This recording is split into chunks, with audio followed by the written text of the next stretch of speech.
France-Serbie, demi-finale de la Coupe du Monde. Jamais les Bleus n'ont atteint la finale. Alors 48 heures après avoir éliminé l'Espagne, le monstre de la compétition, ce serait dommage d'en rester là. François-Xavier de Châteaufort, Nicolas Jamin. Pour la troisième fois en un mois, l'équipe de France de basket retrouve la Serbie.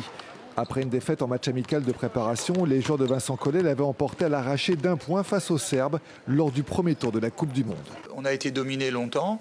On a dû notre retour dans la partie à nos trois jeunes, Jackson, Lauvergne et Dio, qui ont été remarquables en deuxième mi-temps. Donc on sait que la Serbie est forte et peut nous battre à coup sûr. Donc on ne peut pas avoir de complexe de supériorité, c'est impossible.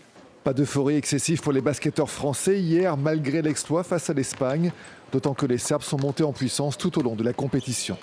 Là, ils ont gagné une grosse vingtaine de points face à la Grèce qui était invaincue. Ils mettent quasiment 30 points au Brésil qui était un gros outsider à une médaille finale ou à une victoire finale. Donc ça n'a pas été évident. C'est pas parce qu'on a battu l'Espagne que maintenant on peut battre tout le monde. C'est une équipe très dangereuse.